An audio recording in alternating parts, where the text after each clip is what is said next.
आप सभी का एक्सीलेंट क्लासेज पखनहा में पुनः हार्दिक अभिनंदन एवं स्वागत है। आज हम लोग क्लास करेंगे रासायनिक अभिक्रियाओं के प्रकार के बारे में। जो हम लोग रासायनिक अभिक्रिया पढ़ रहे हैं वे रासायनिक अभिक्रिया के कितने प्रकार होते हैं, उनको कितने भागों में बांटा गया है, तो उनके प्रकार के बारे में हम लोग विस्तार से एक एक पॉइंट्स पे चर्चा करेंगे। फिलहाल हम लोग ये देखते हैं कि रासायनिक अभिक्रिया कितने प्रकार के होते हैं। तो वो रासायनिक अभिक्रिया जो होता है लगभग 6 प्रकार के होते हैं, जो बोर्ड पे लिखा गया है, आप देख रहे हैं। पहला है संयोजन अभिक्रिया, 2 नंबर में है वियोजन या अपघटन अभिक्रिया, 3 नंबर में है विस्थापन या एकल विस्थापन अभिक्रिया, 4 नंबर में द्विविस्थापन या उभय विस्थापन अभिक्रिया, 5 नंबर में है उपचयन जिसको इंग्लिश में ऑक्सीडेशन रिएक्शन भी बोला जाता है, और 6 नंबर में है अपचयन रिडक्शन अभिक्रिया। तो यहाँ पे हम देख रहे हैं कि 6 प्रकार के रासायनिक अभिक्रियाएं होती है। तो हम लोग आज 1-2 पॉइंट्स पे चर्चा करेंगे, फिर अगले क्लास में जो पॉइंट्स बन जाएंगे उस पर हम लोग विधिवत चर्चा करेंगे, अच्छा से उसको समझेंगे। तो इसमें हम लोग पहला पॉइंट्स को हम देख रहे हैं संयोजन अभिक्रिया। ये जो संयोजन अभिक्रिया होती है ये क्या होती है, पहले हम लोग पहला पॉइंट्स को देख रहे हैं, तो शेष जो ये है इसको हम मिटा दे रहे हैं।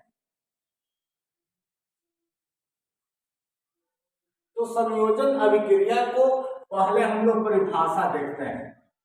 संयोजन अभिक्रिया कहते किसे है, क्या होता है, पहले इसकी हम लोग परिभाषा देते हैं।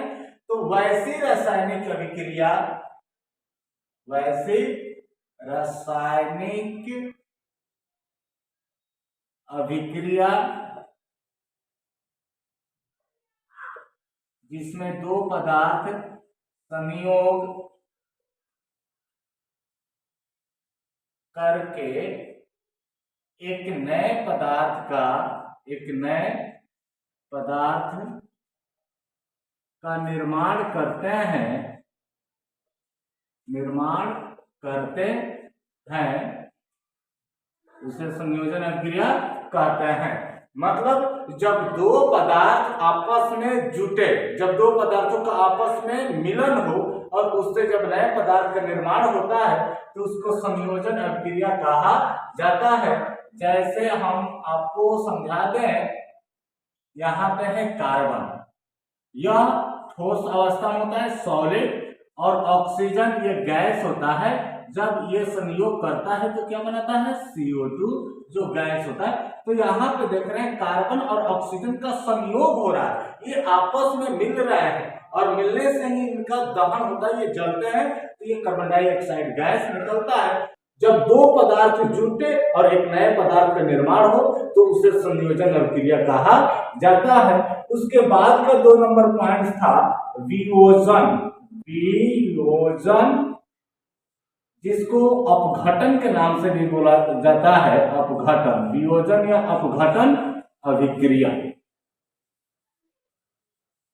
वियोजन या अपघटन। तो अपघटन या वियोजन, वियोजन का अर्थ ही होता है टूटना, या अपघटन का भी अर्थ होता है टूटना, विखंडित हो जाना। यानी आप कह सकते हैं कि वैसी रासायनिक अभिक्रिया जिसमें एक पदार्थ टूटकर 2 या 2 से अधिक नए पदार्थ का निर्माण करता हो तो उसको वियोजन या अपघटन अभिक्रिया के नाम से जाना जाता है। तो इसकी हम परिभाषा यहाँ पे लिख रहे हैं, आप ध्यान दें, इधर समझने की कोशिश करेंगे कि वैसी रासायनिक अभिक्रिया, वैसी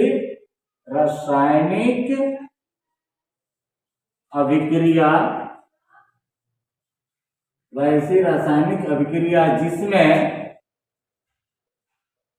एक पदार्थ टूटकर 2 या 2 से अधिक नए पदार्थ का निर्माण करता है, निर्माण करता है तो उसे वियोजन या अपघटन अभिक्रिया कहते हैं। जैसे वियोजन में, जैसे में मान लेते हैं CaCO3, ये संगमरमर का सूत्र होता है, संगमरमर जिसको चूना पत्थर भी बोला जाता है। जब इसको आप गर्म करते हैं, इसको हीट किया जाता है तो ये बनाता है CaO, जिसको कैल्शियम ऑक्साइड बोला जाता है, और CO2 गैस। यानी जब एक पदार्थ टूटकर दो या दो से अधिक पदार्थों का निर्माण करता है तो उसको वियोजन कहते हैं। अपघटन का अर्थ ही होता है टूट जाना। यानी जब एक पदार्थ टूटे और दो या दो से अधिक पदार्थ का निर्माण करे तो उसका अर्थ होता है वियोजन अभिक्रिया। जैसे यहाँ पर हम देख रहे हैं CaCO3, जिसको कैल्शियम कार्बोनेट बोलते हैं, संगमरमर या चूना पत्थर का सूत्र बोला जाता है इसको।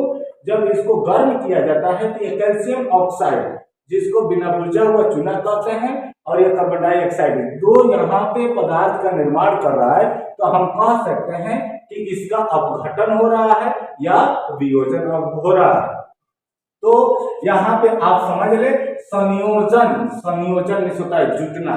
जब जुटे तो संयोजन अभिक्रिया, वहीं जब टूट जाए तो उसको बोलते हैं वियोजन या अपघटन अभिक्रिया। तो आज का क्लास इतना ही, फिर हम लोग मिलेंगे अगले दिन अगले बिंदु पे विस्तार से चर्चा करेंगे। जय हिंद, जय भारत।